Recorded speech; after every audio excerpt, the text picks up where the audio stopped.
Nous allons poursuivre en parlant cette fois des vaccins et du suivi de la sécurité. On en parle beaucoup actuellement dans les médias. Monsieur le Président, je vous laisse le soin de nous présenter l'orateur suivant.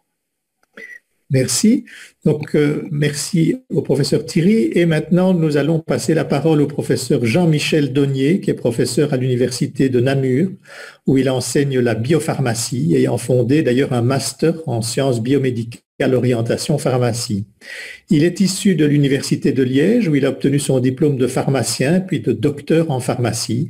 Il est auteur de plus de 200 publications dans le domaine des médicaments, de la médecine et de la santé publique. Il a été cofondateur du Namur Thrombosis and Hemostasis Center et du Namur Nanosafety Center. Il est aussi expert à l'Agence fédérale des médicaments et produits de santé, président du groupe de travail sécurité des médicaments depuis 2013 et expert du comité de conseil de vaccinovigilance et du Centre belge d'information de pharmacothérapeutique. Il est enfin membre belge du comité de pharmacovigilance et d'évaluation des risques de l'Agence européenne du médicament, membre du comité consultatif mondial de sécurité vaccinale à l'OMS et expert de sécurité médicamenteuse auprès de la plateforme européenne des patients. C'est dire si c'est vraiment la personne appropriée pour nous parler de l'exposé qu'il va nous faire à propos de développement et suivi post-marketing des vaccins anti-Covid-19. Professeur Donnier, vous avez la parole. Donc merci pour cette introduction et toutes ces activités dont, effectivement, qui prennent pas mal de temps en ces moments-ci, vous vous en doutez. Et donc les slides sont en anglais. Donc effectivement, je fais partie tant au niveau de l'OMS que l'Agence européenne que de l'Agence belge de comités qui discutent des vaccins. Et ici, je vous exprimerai mon avis personnel sur base des données qui sont fournies et je n'ai pas de conflit d'intérêt pour pouvoir d'ailleurs représenter la Belgique ou l'Europe auprès notamment de l'OMS dans le cadre des vaccins.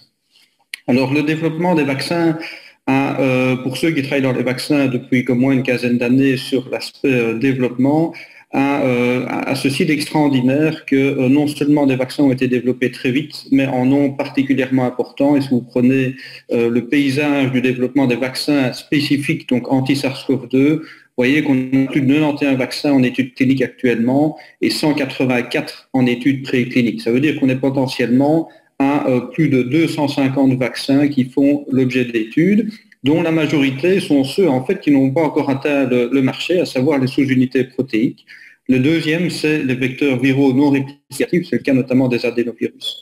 Alors, on a également des vaccins à base de virus inactivés, c'est principalement les vaccins développés dans certains pays comme la Chine, mais force est de constater aujourd'hui que ceux les plus répandus et les plus utilisés, notamment au niveau mondial dans le cadre du programme COVAX de l'OMS, c'est les vaccins non réplicatifs de type adénovirus, comme bien évidemment celui d'AstraZeneca. Les vaccins à sous-unités protéiques sont les plus développés, c'est certainement ceux pour lesquels par le passé on a une plus grande expertise, avec la nécessité d'être adjuvantés pour la plupart, et là est sur la table de l'Agence européenne du médicament.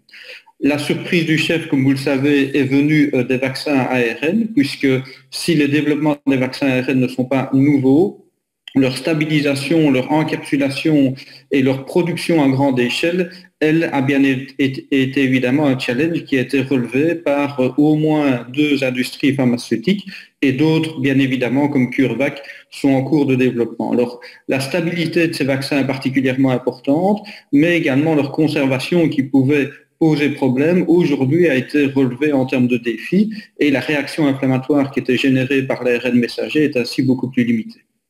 Alors pour bien vous expliquer la situation, pour des termes que vous avez peut-être vus dans la presse et qu'on emploie relativement peu, quels sont les différents stakeholders au niveau européen qui participent au développement du vaccin? Il y a bien évidemment l'industrie pharmaceutique qui, pour la plupart d'ailleurs, dans des partenariats d'ailleurs publics, privés et des associations entre industries ou entre industries et payeurs se sont associés pour développer des vaccins de façon assez rapide. Ça ne s'est jamais vu dans l'histoire du développement des médicaments par le passé à telle ampleur. Et donc, c'est certainement une opportunité que beaucoup ont saisie.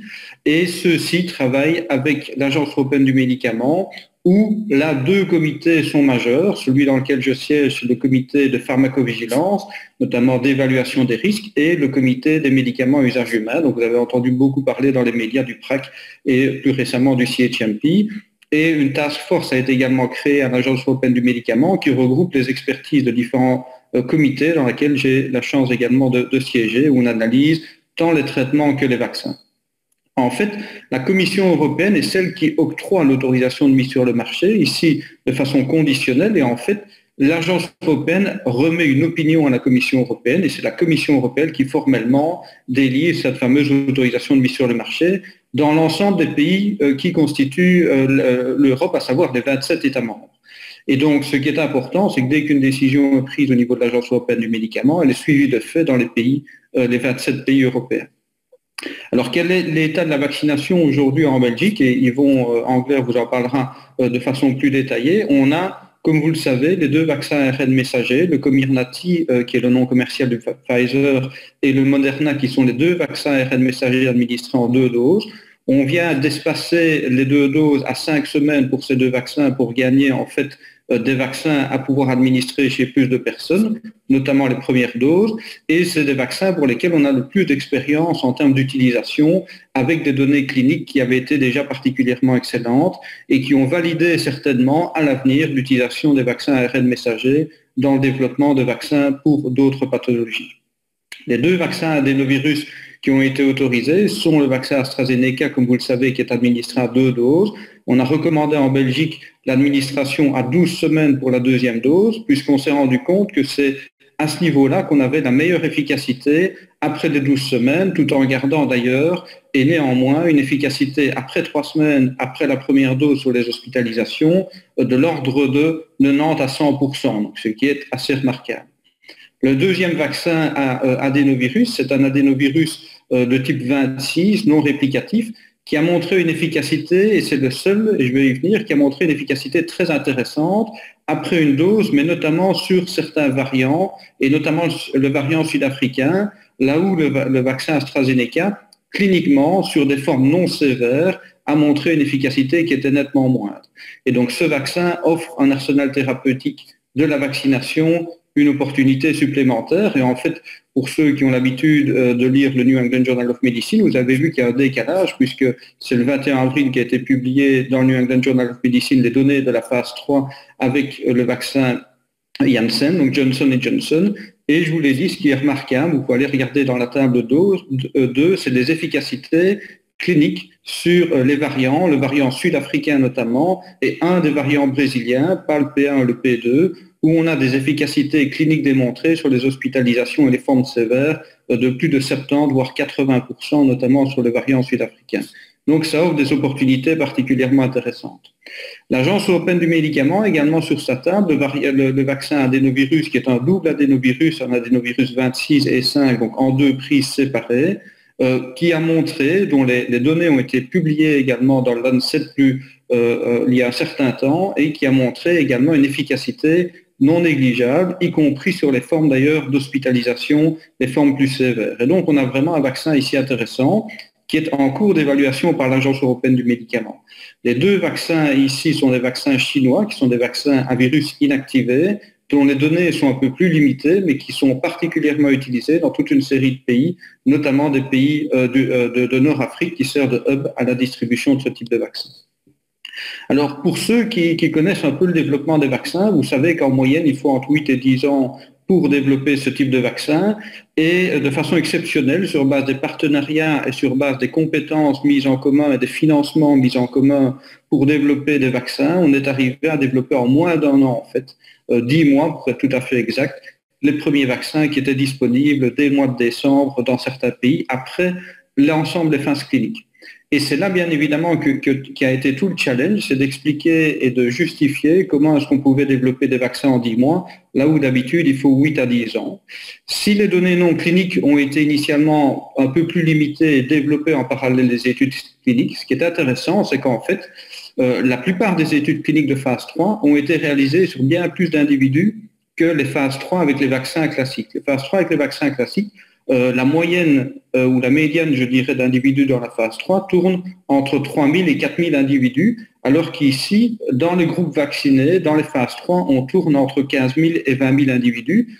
Et le challenge était bien évidemment de produire les vaccins alors qu'il n'y avait pas encore l'autorisation de mise sur le marché, alors que d'habitude, c'est l'inverse qui se fait. On attend d'avoir l'autorisation avant d'avoir un upscaling est important.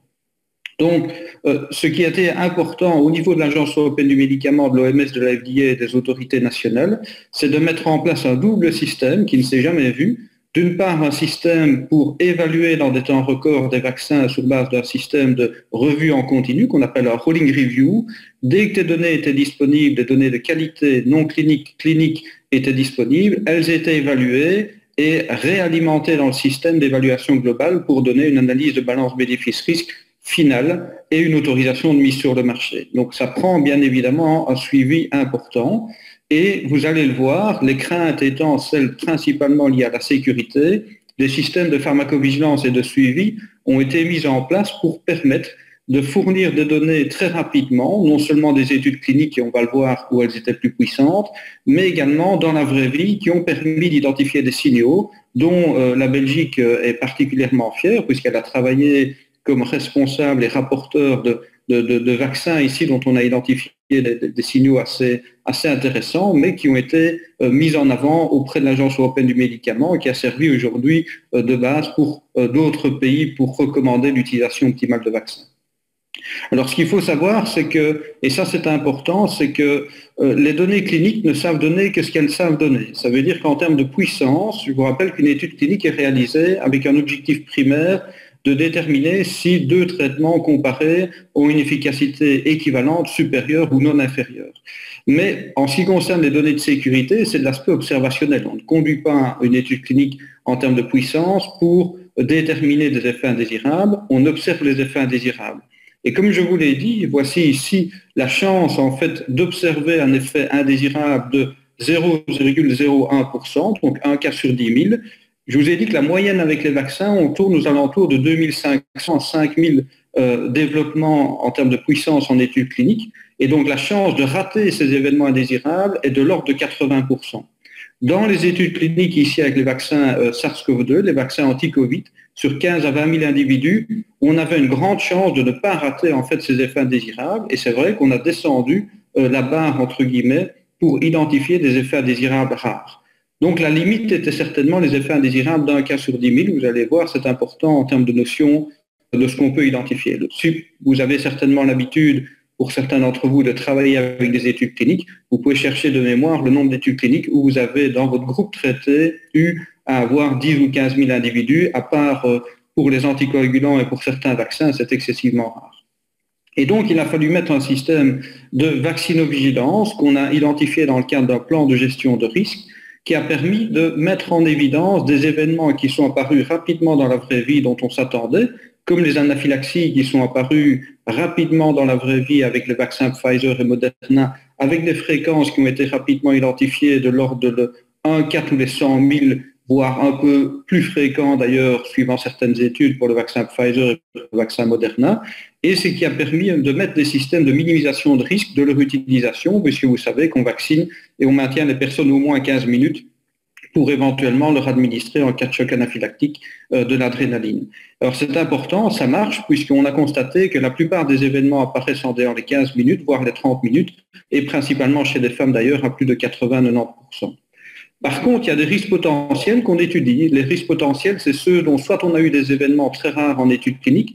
Je vous rappelle que l'étude clinique AstraZeneca avait été arrêtée pour une myélite transverse et que l'étude Johnson & Johnson avait été arrêtée pour une thrombose veineuse cérébrale, un cas, et avec thrombocytopénie, vous allez voir qu'on aurait peut-être dû plus attentif à ce moment-là. Et puis, il y a des informations qu'on n'a pas parce que les personnes sont soit exclues des études cliniques, soit au contraire, elles y sont incluses, mais avec un nombre très limité. Si on prend les femmes enceintes, elles étaient exclues, mais quelques femmes enceintes sont tombées enceintes pendant les études cliniques, très limitées. et les personnes, par exemple, immunodéprimées étaient exclues des études cliniques. Et donc, toute une série d'informations font l'objet d'un suivi, soit parce qu'on a des études qui sont imposées à l'industrie pharmaceutique, soit parce qu'on a des études qui sont développées en parallèle par les autorités régulatoires. Et si on prenait les femmes enceintes, on a un projet et un programme qui est mis en place très détaillé par l'Agence européenne du médicament, qui s'appelle Consign, qui a pour but justement de suivre quel est l'impact de la maladie chez la femme enceinte, et donc le bénéfice de vacciner la femme enceinte par rapport à ne pas la vacciner, et bien évidemment les risques associés au vaccin. La FDA fait de même, et l'intérêt, comme ce sont les mêmes vaccins, bien évidemment, c'est qu'on peut bénéficier du même type de base de données qui s'appelle une base de données VARS pour les événements indésirables des vaccins, avec un système qui a été mis en place de reporting spontané, individuel, en cas de grossesse, mais pas uniquement, via ce qu'on appelle le réseau VICEF. Ça vient d'être publié ici le 21 avril 2021 et ça a permis d'ailleurs, non pas ces données, mais d'autres données, d'adapter les recommandations auprès du Conseil supérieur de la santé notamment sur l'utilisation du vaccin chez les femmes enceintes, d'abord des vaccins ARN messagers, et puis de rendre d'ailleurs ces femmes prioritaires aussi dans la vaccination, et Yvon Angler vous en reparlera certainement, puisque si ce n'était pas le cas au départ, elles ont été remises dans les priorités dans la phase 1B de la campagne de vaccination, et les femmes allaitantes peuvent bien évidemment utiliser également ces vaccins ARN messagers. Alors, ce qui a été aussi colossal comme travail, c'est d'anticiper, puisqu'on a parlé tout à l'heure de la grippe H1N1 en 2009. On a constaté en 2009 qu'on n'était peut-être pas prêt avec certains événements indésirables pour déterminer des taux d'événements indésirables de base qu'on n'avait pas forcément anticipé. Et donc, cette fois-ci, dès le mois de juin, en anticipant les vaccins qui allaient être développés de façon très rapide, un système de reporting spontané amplifié a été mis en place dans certains pays. À titre d'information, en Belgique, ce système fonctionne d'ailleurs dans tous les pays tellement bien qu'en Belgique, sur une journée, un pic d'événements indésirables, on a reçu en une journée près de la moitié des événements indésirables qu'on reçoit avec tous les médicaments, uniquement avec les vaccins anti-Covid. Et un système de traçabilité était nécessaire pour mettre en place justement une identification des vaccins qui généraient des effets indésirables. Ça a été mal perçu au départ puisque Vaccinet était pris comme éventuellement un système pour tracer les personnes qui ont été vaccinées ou pas pour des raisons autres. En fait, le système a été imposé par l'Agence européenne du médicament pour pouvoir identifier quels étaient les vaccins administrés chez telle personne en cas d'événement indésirable.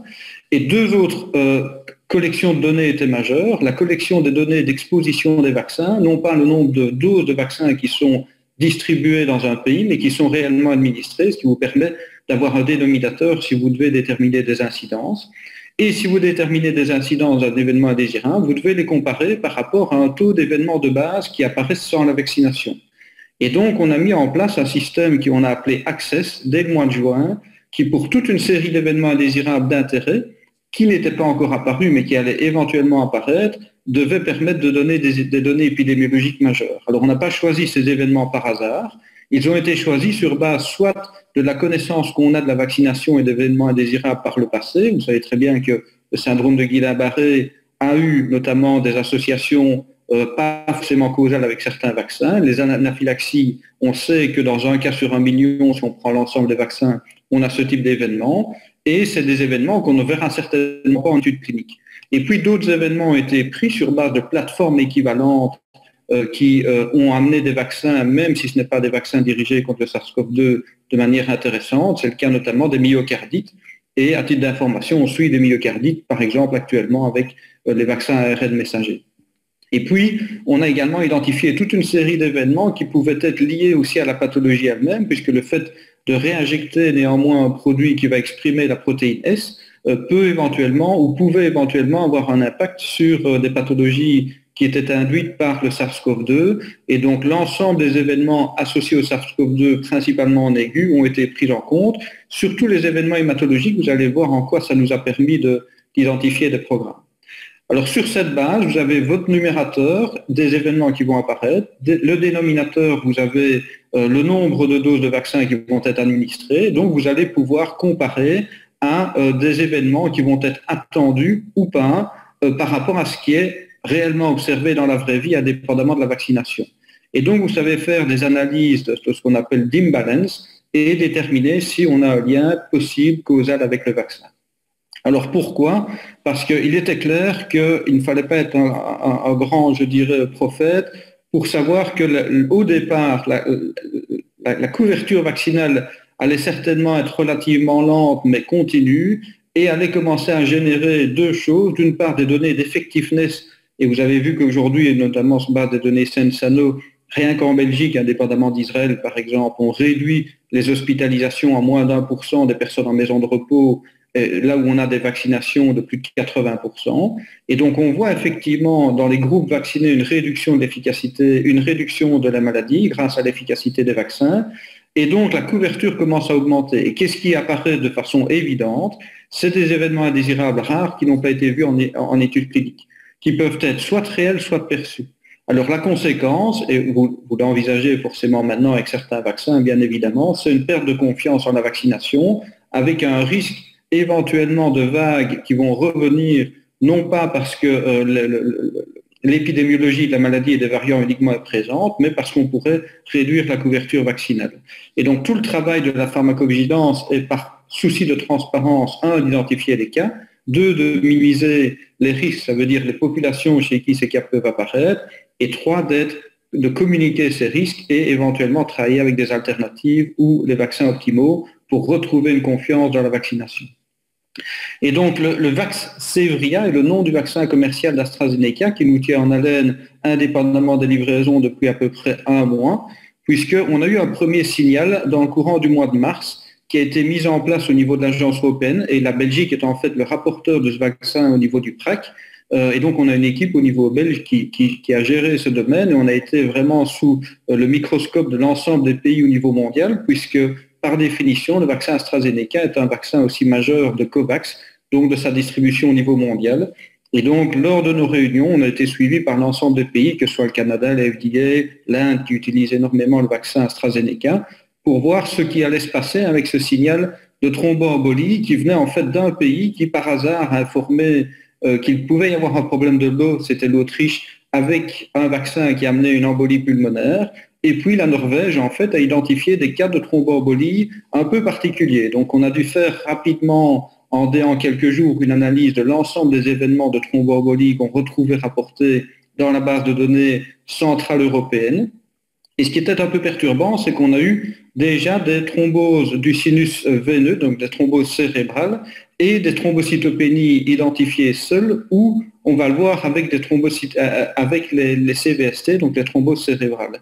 Et ici, si vous regardez avec le temps le nombre d'événements au niveau européen qui sont apparus, par rapport à l'Angleterre qui utilise beaucoup plus le vaccin AstraZeneca, par exemple, on a vu que l'Europe a rapporté beaucoup plus d'événements thromboemboliques à un moment que l'Angleterre. Donc on avait vraiment un décalage, et c'est une période où, avec l'Angleterre qui participait également à nos réunions, nous n'avons pas eu de leur part de signal d'événements thromboemboliques.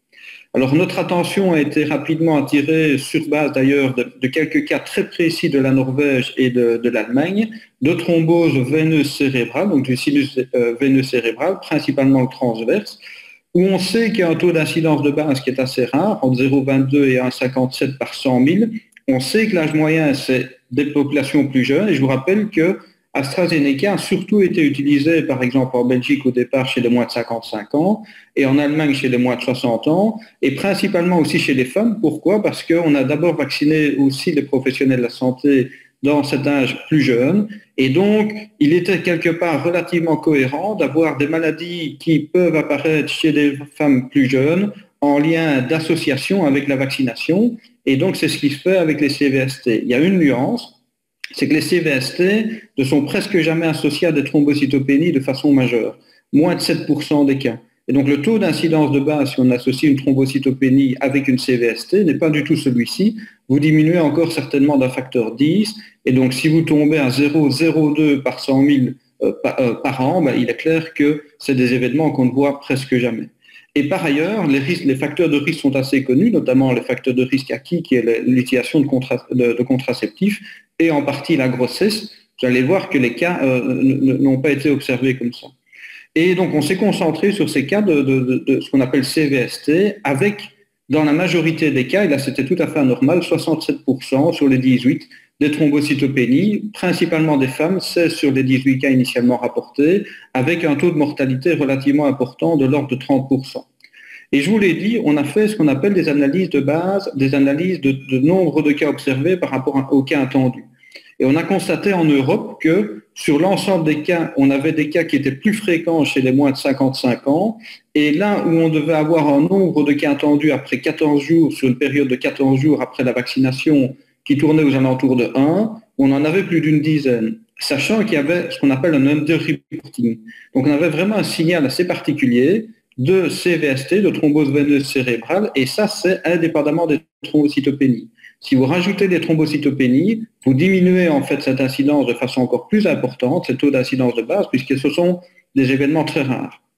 Et donc, ça nous a amené à conclure sur un lien qu'on ne pouvait pas exclure avec ces événements très rares, mais sur une population élevée, si on prend l'Angleterre également à l'époque, 20 millions d'individus, 18 cas avec 12 de thrombose veineuse cérébrale.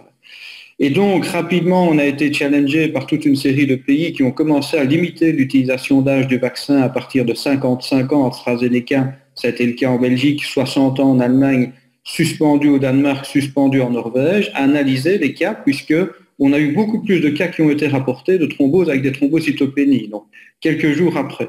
Et là, de nouveau, on a vu vraiment une dissociation entre les femmes qui étaient beaucoup plus fréquemment rapportées et également un taux de mortalité anormalement élevé de l'ordre de 33%. Et si on prenait de nouveau les cas de thrombocytopénie, associés avec des CVST, ça représentait 33 cas, donc on avait quelque part presque triplé le nombre de cas en une semaine qui étaient rapportés, avec toujours un taux de mortalité élevé et bien évidemment un signal qui s'est conforté. Et ce qui était particulier, c'est qu'on n'avait pas, à l'exception de l'utilisation de contraceptifs, il n'y avait aucun facteur de risque particulier, notamment de maladies auto-immunes qui pouvaient être présents ou un événement postpartum par exemple. Et donc, ça a été particulièrement important et on a identifié 24 experts au niveau européen qu'on a réunis, notamment les experts en thrombocytopénie induite par l'héparine, puisqu'on a rapidement identifié dans les cas qu'on pouvait détecter des anticorps anti-PF4, qui est cette protéine d'origine plaquettaire, d'origine granulaire plaquettaire, qui va être libérée et qui, en présence d'héparine, notamment une concentration stoichiométrique proche qui est chargée négativement, va faire des complexes avec cet anti-PF4 qui, en présence d'anticorps, vont permettre en bonne concentration, c'est d'ailleurs comme ça qu'on les détecte, d'activer les plaquettes via les récepteurs Fc gamma R2A. Et cette activation des plaquettes se traduit par une thrombocytopénie, une chute de taux de plaquettes, mais surtout la génération de microvésicules qui sont assez connues pour être procoagulantes parce qu'elles exposent en fait des charges négatives et en présence de facteurs tissulaires, de facteur 7, on va avoir ce complexe en fait prothrombinique qui va générer en fait la formation de thrombine, la formation de fibrine et donc des thromboses.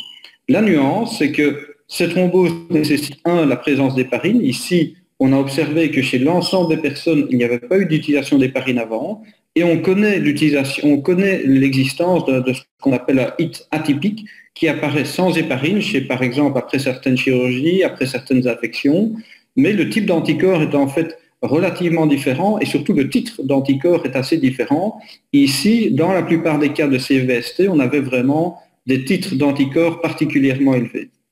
Et donc, on a conclu cette fois-ci sur l'aspect mécanistique qu'on ne pouvait plus exclure un lien causal avec le vaccin, principalement chez les femmes, chez les moins de 60 ans, sans aucun facteur de risque, si ce n'est, je dirais, l'âge, mais là, on a encore des réflexions, puisque je vous ai dit, on a vacciné principalement les jeunes femmes de moins de 60 ans en Europe, et que le mécanisme était clairement identifié comme des anti-PF4, des anticorps anti-PF4. Alors, rapidement, les cas qu'on a identifiés ont été aussi publiés, et ça ici un peu plus récemment, dans le courant du mois d'avril, dans la même issue, donc le 9 avril. Ça, ce sont les cas avec le professeur Greinacher allemand et autrichien, et ce sont les cas ici norvégiens. Alors, parallèlement à ça, ont été développés avec l'OMS et avec des groupes un case definition, puisqu'on était en fait en face d'un nouveau syndrome qui n'était pas en fait naturel, ça veut dire qu'il était humain avec des vaccins qu'on n'avait jamais utilisés. Et rapidement en Angleterre, ils ont utilisé le terme VPIT qui a été corrigé pour VITT au niveau du New England Journal of Medicine. Et en Angleterre, qui a rapidement utilisé également Guidance de traitement et de suivi, a également utilisé ce même type d'acronyme. Par contre, au niveau de ce qu'on appelle la Brighton Definition, c'est une collaboration qui donne des définitions de cas à utiliser pour permettre ensuite, dans des analyses de bases de données, d'utiliser les mêmes critères, on a utilisé le terme TTS pour thrombose associée avec des thrombocytopénies sous forme de syndrome. Donc on n'a pas repris le caractère vaccin puisque on n'a pas encore de garantie que c'est automatiquement lié à des vaccins. On sait qu'on a des thromboses avec thrombocytopénie de nature immune, bien évidemment, mais pas avec des anti-PF4 aussi élevés. Et donc, la case definition est maintenant publiée. Vous pouvez la regarder. Je ne vais pas rentrer dans le détail, mais c'est des taux de plaquettes inférieurs à 150 000. C'est une thrombose identifiée par différentes techniques, bien évidemment. En pratique, c'est les D-dimères qui sont élevés et généralement, le fibrinogène est relativement stable ou diminue légèrement. Et le traitement a également été proposé et le diagnostic. Alors, différentes sociétés se sont attachées à fournir des diagnostics et des traitements. C'est le cas de l'Angleterre, du Canada. La Société américaine d'hématologie en a publié une récemment et la Société mondiale de thrombose-hémostase également. J'ai repris celle de la Société belge de thrombose-hémostase, à qui je souhaite ici vraiment remercier leur travail parce que, en fait, la plupart des personnes sont décédées parce qu'elles n'ont pas été bien diagnostiquées.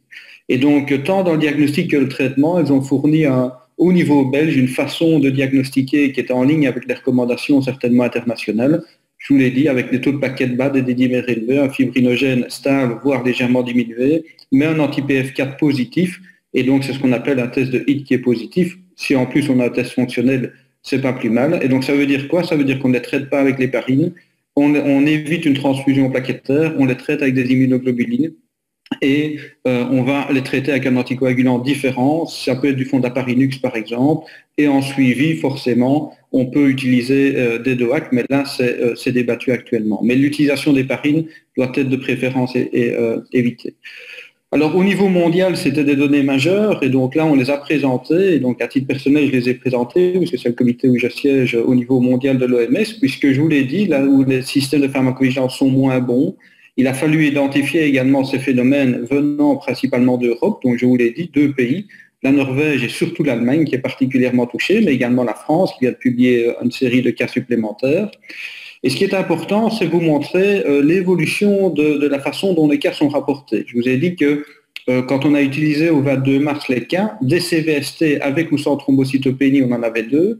Et puis on s'est rendu compte qu'il y avait toute une série de thromboses veineuses planchniques, mésentériques, portales notamment, avec un taux de fatalité qui augmentait. Donc ce n'est pas uniquement au niveau des CVST la problématique, mais des gros vaisseaux également au niveau abdominal, avec une fréquence qu'on commençait à identifier qui augmentait, puisque vous voyez qu'au 4 avril, même si là les cas doivent être encore clairement et plus spécifiés, on a une fréquence qui augmente. Et l'Angleterre, qui n'avait pas identifié ces cas, est venue lors de nos réunions en disant on a très peu de cas, et puis ils ont constaté que en raison du Media Concern et en raison d'une analyse de leur base de données, de leur reporting de cas, vous voyez qu'ils sont passés de 79 cas de TTS, donc de syndrome dont on parle, à 100 en moins d'une semaine, et puis à 168, donc 68 de plus, en 9 jours, avec une exposition qui était relativement stable, qui augmentait légèrement, donc une incidence particulièrement élevée.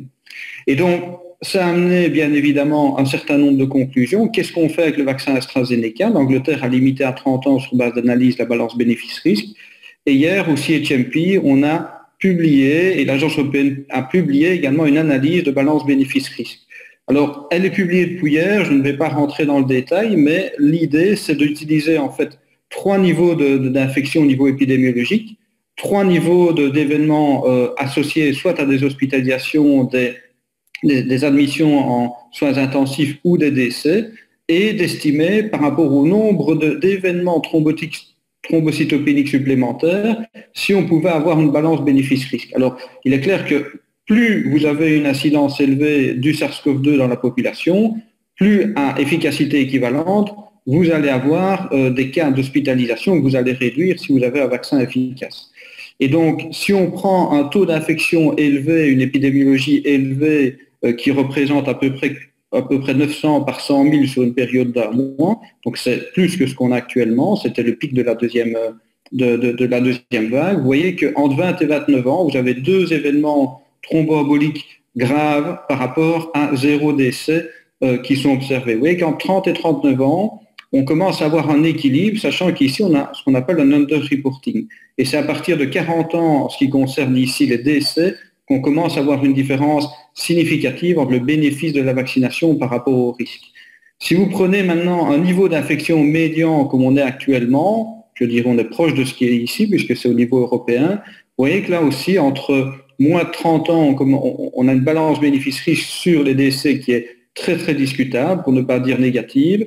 En dessous de 39 ans, on a un équilibre, et au-delà de 40 ans, on commence à avoir un bénéfice. Et donc, c'est le travail ici du Conseil supérieur de la santé, de la Task Force et de la CIM qui s'est réunie ce matin, de éventuellement décider de ce qu'on va utiliser pour le vaccin AstraZeneca en termes de groupe d'âge en Belgique, chacun des pays faisant de même. Alors, je terminerai, puisqu'on est un peu comme dans une série Netflix, dans la sécurité des vaccins ici.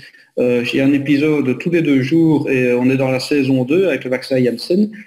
Puisque, je dirais malheureusement, on a eu le même événement qui sont apparus avec Janssen aux États-Unis, puisqu'on n'avait pas encore en Europe, et ça c'est très intéressant. Eux, initialement, nous ayant beaucoup écouté, ils ont cherché ce qui se passait également au niveau des États-Unis avec Janssen, et ils ont trouvé 6 cas de thrombose veineuse cérébrale avec thrombocytopénie sur une période d'utilisation du vaccin, et donc ils ont arrêté l'utilisation du vaccin, le temps d'observer et d'analyser ces cas. Et pourquoi? Parce que ces 6 cas étaient sur 6 à 7 millions, donc une fréquence de moins d'1 cas par million, alors que ce que je vous ai montré en Europe, on tourne d'1 cas par 100 000. Mais vous voyez que l'alternative Pfizer, dans la même base de données, aucun cas sur 100 millions de doses administrées, Moderna, 3 rapports sur 84 millions, mais avec des événements qui ne ressemblent pas aux événements du vaccin Janssen. Et donc, on avait vraiment des cas qui étaient en miroir du vaccin AstraZeneca, avec tant les délais d'apparition 4 à 20 jours, ici généralement c'était 13 jours, l'absence de facteurs de risque, le groupe d'âge, c'était toutes des femmes ici pour les 6 cas en post-marketing, et surtout de nouveau les plaquettes relativement basses, avec des nadirs de l'ordre de 15-20 000, et les anti-PF4 qui étaient positifs.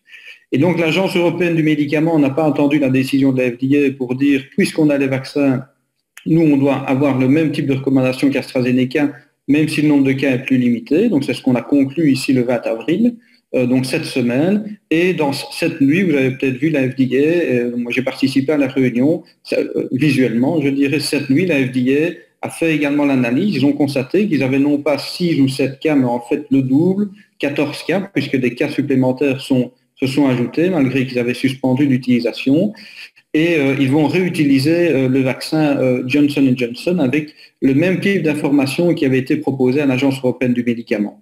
Un cas a été publié le 14 avril et ce qui est intéressant, c'est que les 2 vaccins sont des adénovirus, mais j'entendais le professeur Thierry qui est qui maîtrise particulièrement le sujet. Il sait bien qu'un adénovirus n'est pas l'autre.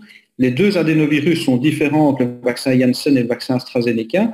L'AstraZeneca, c'est un adénovirus de chimpanzé. Le vaccin Janssen, c'est un adénovirus 26. Le contenu est différent, le matériel génétique est différent. Le gène qui code pour la protéine n'est pas le même dans le vaccin AstraZeneca que le vaccin Janssen. Et l'activité des récepteurs, notamment éventuellement au niveau plaquettaire, peut être différente puisqu'on retrouve avec le Shadox des récepteurs assez connus, les récepteurs CAR qui sont activés et qui n'est pas forcément le même avec les récepteurs adénovirus. Et donc on a des différences, mais on n'a toujours pas l'aspect mécanistique.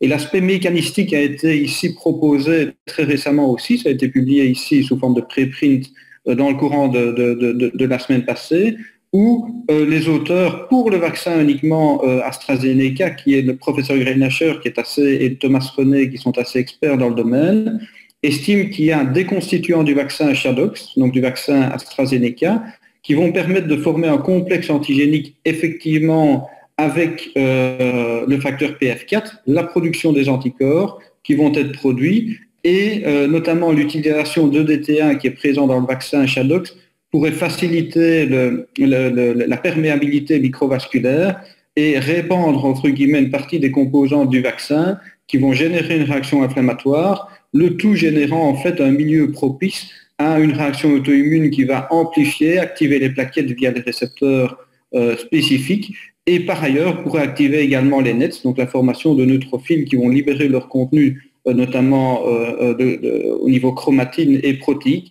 et faciliter également les événements prothrombotiques dans des gros vaisseaux au niveau splanchnique et au niveau du système nerveux central. Alors, je ne sais pas si Michel Goldman est là, mais c'est le premier avec Cédric Hermans aussi à avoir travaillé sur des hypothèses. Cédric Hermans a fait un travail remarquable pour la Belgique puisque le professeur Hermans a été l'expert depuis le début dans ce dossier avec deux autres experts qu'on tient vraiment à remercier au niveau de l'agence belge. Et Michel Goldman a vraiment ici, de par ses qualités en termes d'immunologie, aidé à proposer des hypothèses. Je ne vais pas rentrer dans le détail de l'hypothèse, mais c'est une hypothèse un peu différente qui a été proposée et publiée cette semaine, mais qui est certainement tout aussi intéressante à investiguer. Le pourquoi est-ce que ces anticorps sont produits, en fait, c'est la vraie question, et vers quelles charges négatives ils sont dirigés. Donc, il a proposé une hypothèse avec notamment l'impact des protéoglycans polyonianiques au niveau des cellules endothéliales.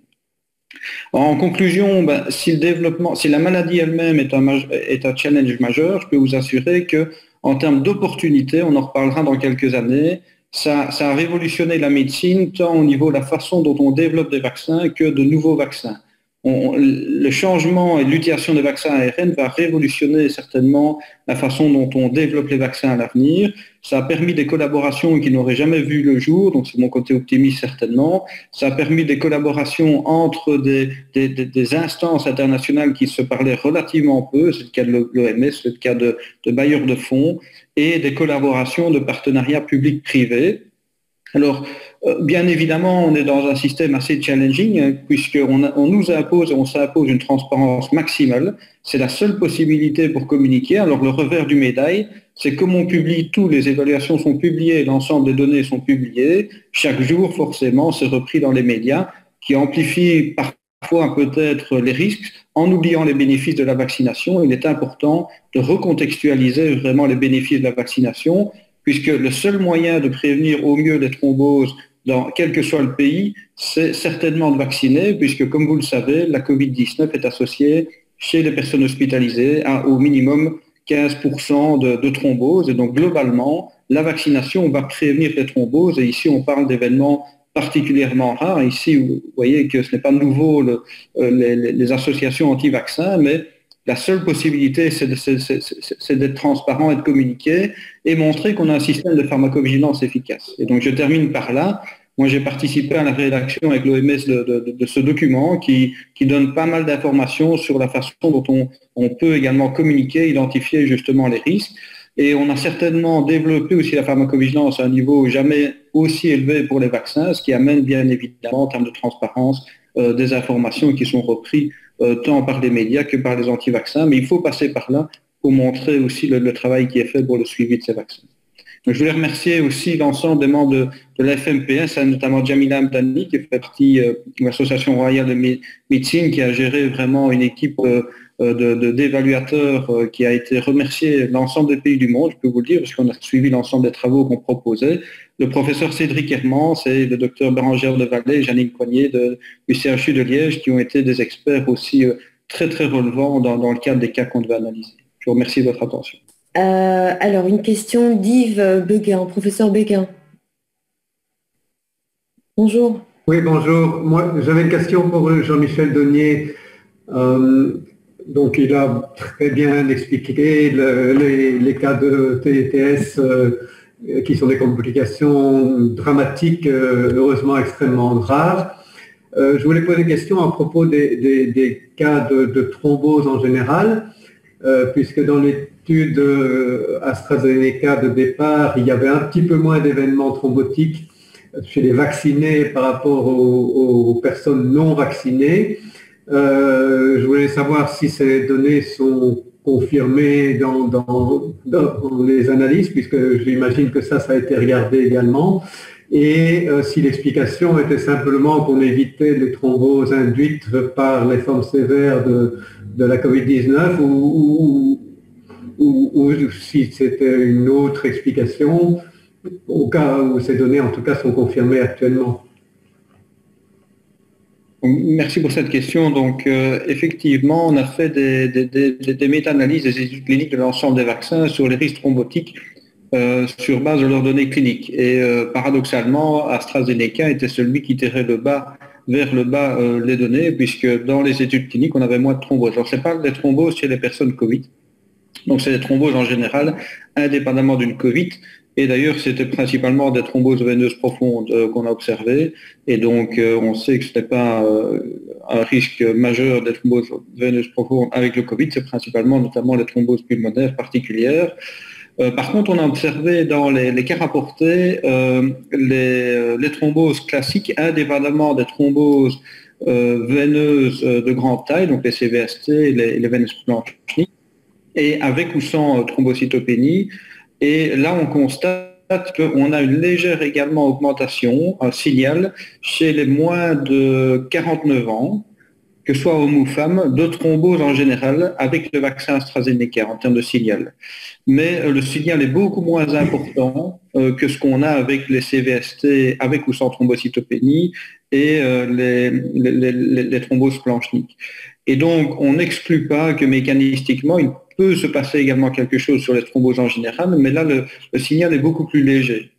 Et par ailleurs, c'est là que tout l'intérêt des événements, des mesures d'observation rétrospective, c'est qu'on sait bien évidemment que les taux si on prend l'ensemble des thromboses en général, c'est là qu'on a une grande variabilité avec des facteurs de risque qui vont varier suivant un pays et l'utilisation du vaccin et des groupes d'âge. Et donc, c'est beaucoup, beaucoup plus difficile d'identifier un risque pour les thromboses en général avec le vaccin en général et le vaccin AstraZeneca en particulier. C'est ce qui a permis d'ailleurs de mettre en avant, parmi les thromboses, celles comme le CVST et les thrombocytopénies. On a également, ce qui est important avec le vaccin AstraZeneca, des thrombocytopénies d'origine immune pour certaines et des thrombocytopénies non d'origine immune qui ont été observées, qui ont été identifiées. Ça existe avec d'autres vaccins, comme le vaccin MMR-Vax par exemple. Là, bien évidemment, le profil est différent. C'est des purpura de thrombocytopénie classique. Ça n'a absolument rien à voir avec ce dont on est en train de parler ici. Et les hits associés à l'héparine, le type de thrombose n'a non plus rien à voir avec des thromboses des grands vaisseaux, puisque d'ailleurs, on a très peu de hits qui sont associés à des CVST. On avait une question écrite d'Isabelle Denet. Pourquoi ne pas réserver les vaccins adénovirus aux hommes, vu que les risques sont apparemment plus élevés pour les femmes?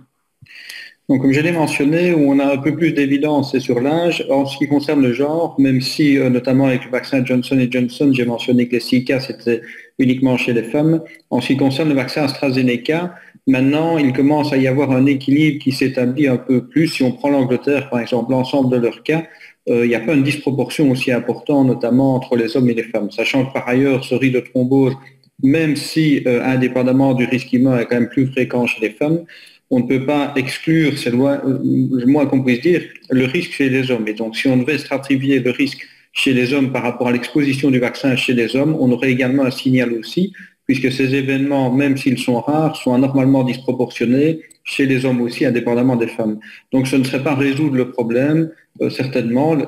Pourquoi est-ce qu'on a décidé ici 41 ans? Je pense que la CIM a bien fait 41 ans, parce qu'on a fait un modèle d'observance de bénéfice-risque au niveau de l'Agence européenne du médicament, et c'est vraiment en dessous de 40 ans qu'on voit que, suivant les formes sévères notamment, on a un risque qui devient équilibré avec le bénéfice, que ce soit chez les hommes ou les femmes, et il faut éviter de l'analyse par genre. Néanmoins, on n'a pas su le faire parce qu'on manquait de données, mais maintenant, on a des analyses assez importantes qui montrent que les hommes sont aussi touchés, moins que les femmes, mais pas de façon clairement comme facteur de risque évident. D'accord. Question du professeur Jean-François Beckers. Ne serait-il pas judicieux de donner un traitement préventif avant la deuxième injection de vaccin, au moins aux personnes à risque? Bon, alors là, je veux dire 3 choses. 1, on n'a pas identifié de facteur de risque. 2, tous les événements sont apparus après la première dose parce qu'on n'a pas encore administré de deuxième dose AstraZeneca. Donc, on n'a aucune garantie qu'aujourd'hui, que la deuxième dose soit plus à risque, moins à risque ou à risque équivalent. On pense que la réaction immunitaire induite déjà après la première dose est une réaction secondaire, vu les titres d'anticorps anti-PF4 élevés. Et 3, ce qui est particulièrement grave, et j'ai encore contacté un certain nombre de médecins généralistes, et le Conseil supérieur de la santé s'est prononcé là-dessus, il ne faut absolument pas modifier un traitement ni ajouter un traitement après une première ou une deuxième dose d'un vaccin AstraZeneca, que ce soit un antiagrégant ou un anticoagulant, surtout un antiagrégant bien évidemment, parce que si un patient vient commencer à développer une thrombocytopénie induite, si en plus il a été mis préalablement sous antiagrégant, il faut savoir que les thromboses, même si elles sont induites, sont des thromboses veineuses, et que malheureusement, après la thrombose ou associée à la thrombose, on a des hémorragies bien évidemment associées à la thrombose. Et donc on va amplifier le phénomène. Donc on ne va pas donner, avant une première dose ou une deuxième dose, que ce soit un traitement antiagrégant ou anticoagulant, vu que le risque est très faible, et par ailleurs le risque de segment sous l'anticoagulant est certainement supérieur au risque de développer une thrombose avec thrombocytopénie. Pierre Nérink, le professeur Nérink nous demande où en est-on avec l'analyse du panachage des vaccins. En effet, certains de moins de 41 ans ont reçu une première dose d'AstraZeneca. Quelles recommandations se profilent pour eux? Donc, en ce qui concerne le panachage, il y a une étude de l'Université d'Oxford actuellement avec 8 bras, dont 2 des bras sont l'utilisation du vaccin AstraZeneca en première dose et du vaccin ARN messager en seconde dose, après 4 semaines ou après 12 semaines. Actuellement, on sait qu'on va avoir l'ensemble de ces données pour les 4 semaines, certainement dans le courant du mois de mai. Et donc, on n'a pas les données de ce qu'on appelle le prime boost hétérologue, un vaccin adénovirus suivi d'un vaccin ARN messager. Ça n'a pas empêché tant l'Allemagne que la France que de décider déjà, chez les personnes qui ont eu une première dose du vaccin AstraZeneca, dans un groupe d'âge où maintenant ils ne l'utilisent plus, à savoir respectivement moins de 60 ans pour l'Allemagne et moins de 55 ans pour la France, de recommander un vaccin ARN messager, certainement du Pfizer, en deuxième dose chez ceux où c'était limité. Alors c'est en cours de discussion également au niveau national. L'Agence européenne du médicament, dans son statement d'hier, a également mentionné qu'il n'avait pas de données pour justifier l'utilisation d'un autre schéma que 2 doses du vaccin AstraZeneca, donc soit de prolonger la deuxième dose, soit de ne rien utiliser comme deuxième dose, soit de changer un vaccin avec un vaccin ARN messager. Donc ce sera des décisions nationales. Et en Belgique, bien évidemment, même si on limite à 41 ans à l'avenir, ceux qui ont eu une première dose de vaccin AstraZeneca de moins de 41 ans, une proposition va être faite. Alors, je regarde rapidement les questions. Je sais qu'il y en avait une d'Isabelle Salmon. À nouveau, voilà. A-t-on des analyses comparatives des effets secondaires des vaccins chez les patients ayant présenté une Covid par rapport aux patients n'ayant pas présenté la maladie?